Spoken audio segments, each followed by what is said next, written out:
So this is definitely one of the most ridiculous things we've done.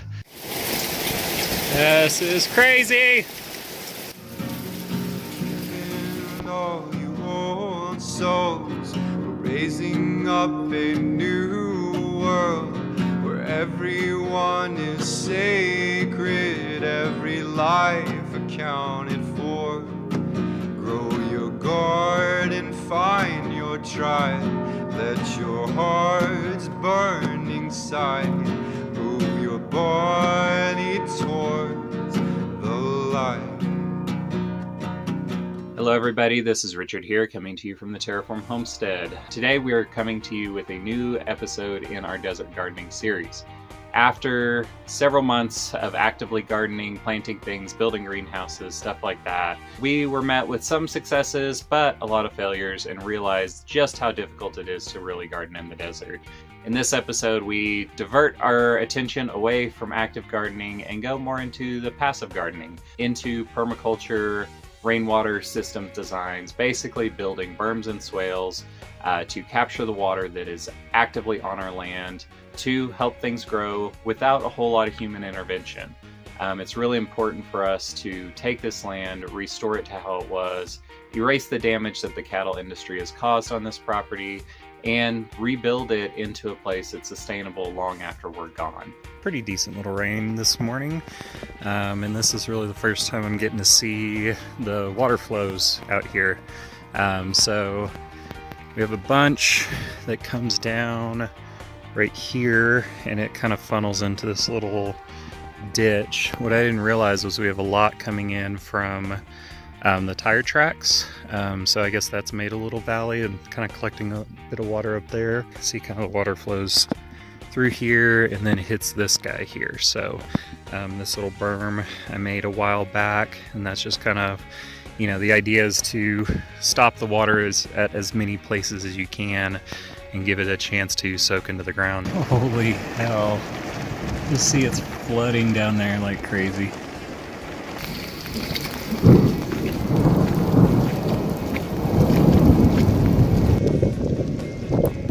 Look at that.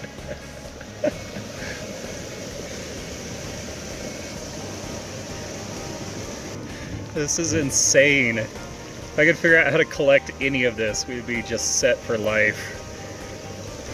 As quick as they come, they are gone. These storms don't last for very long, but they hit hard.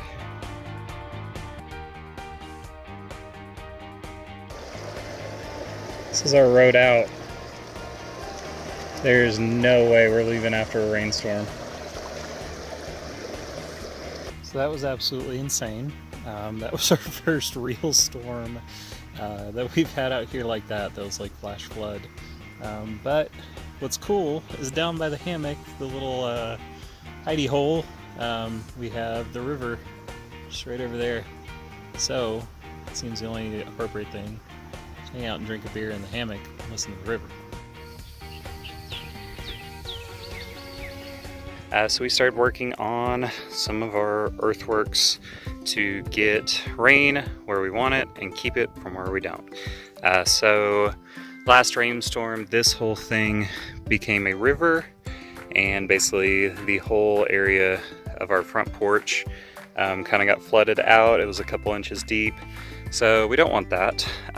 So we put in today this little drainage pipe and then built up over here, so that way we can have the water directed where we want it to. Built up this a little bit, dug this out. So this is a basin where water is going to collect. We'll have some mulch in here, and so that's going to kind of help basically act like a sponge, keep the moisture here, and hopefully help out this tree, saguaro.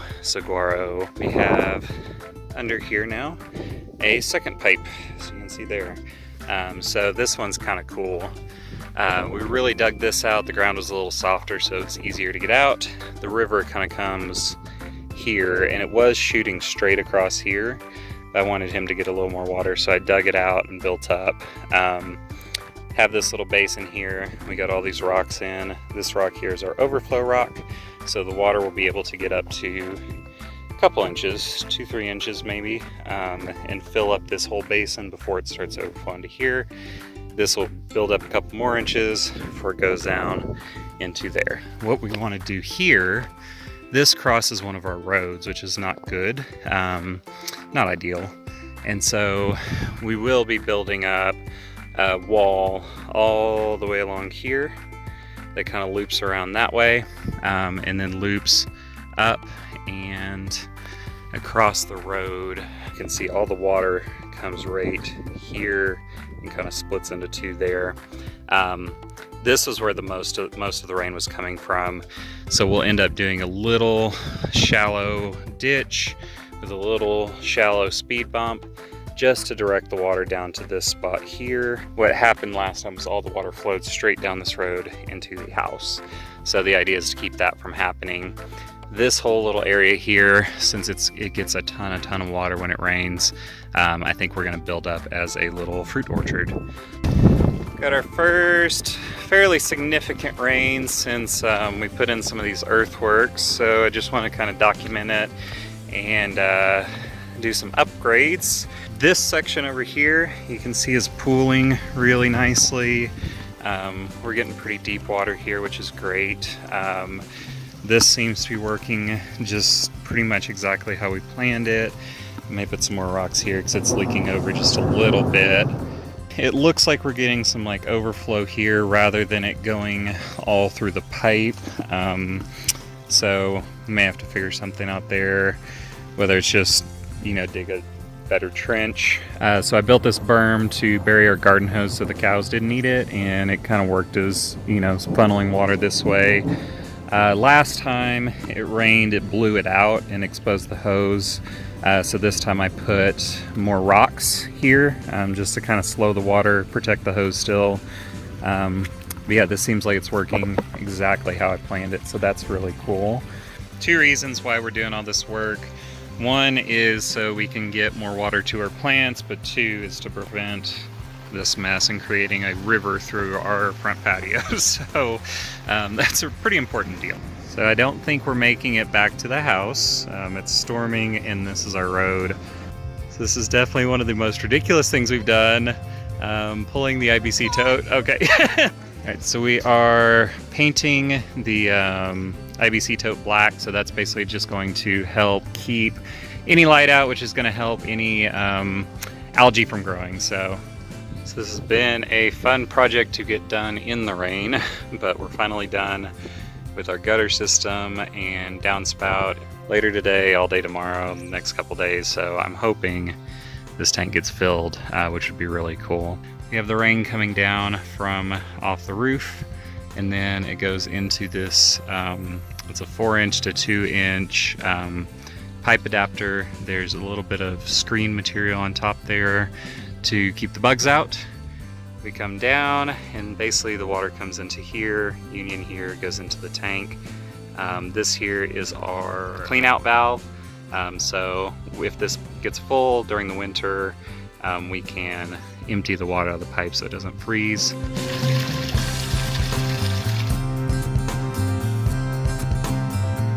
We're working on some upgrades today to our earthworks. So we put in an additional 2 pipes here. Last time this overflowed and kind of dug this out a little bit more. So hopefully we don't have water coming down and again onto the house. We built up this to a second row of rocks. Built up this berm here. We added another 2 pipes underneath the walkway here and significantly built up all of this.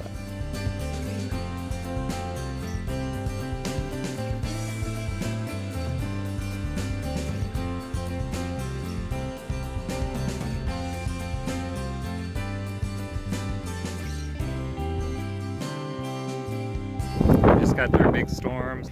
This was a new one we built. Seems to be working pretty decent, but it did blow out and overflow on that side. So I'll build that up a little bit more. This is kind of a river coming in. This, we're actually getting our trenching equipment tomorrow, so this is going to get trenched out. I'm so happy that it rained today, so it makes, hopefully it's going to make things a lot easier tomorrow.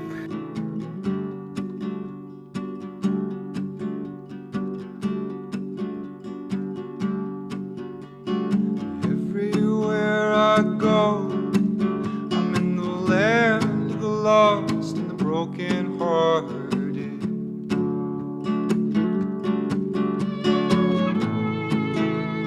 Another day with the trencher. We started digging out some of these a little bit deeper. These have been awesome. Like when we dug down here, we got a rainstorm like 3 days ago. It was still really nice and wet in the soil. So I think the bigger these pools we can make, more water gets stuck, trapped, soaks into the ground, makes all these trees really happy. Finished trenching over here all the way to the root cellar behind the greenhouses, which is where we wrapped up yesterday. And basically what we're doing is just digging this whole little triangle pit out. And so this is going to be a nice little basin area for rain to collect in. We'll plant some good trees here, build the soil up like crazy with some good mulch, and we got some alpaca poop fruit line on that. We just got to shovel it. And then we got our trench line, and this will be to our water tanks. So this will kind of tee off from the main house and from our future big house to go into this first tank here. And then we also kind of did the same thing we're doing with the triangle over there, right here, digging all this out so that it'll be a good spot to put trees and stuff like that, because this is kind of where all the water ends up before it goes off into oblivion.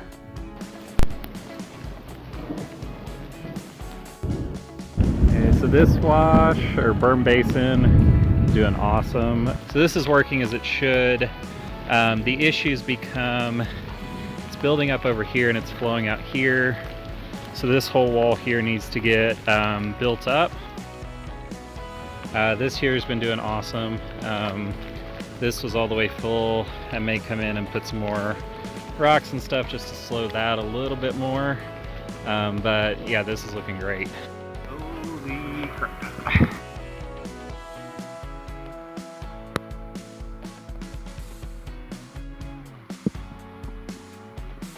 This still makes me laugh so much. This is our tomato plants. I was doing the last little harvest, left some out, so hopefully these seeds will get into the ground and we'll get some more next year, but it's just amazing. So much tomatoes came from this little plot that we didn't touch, didn't water, didn't plant, didn't do anything.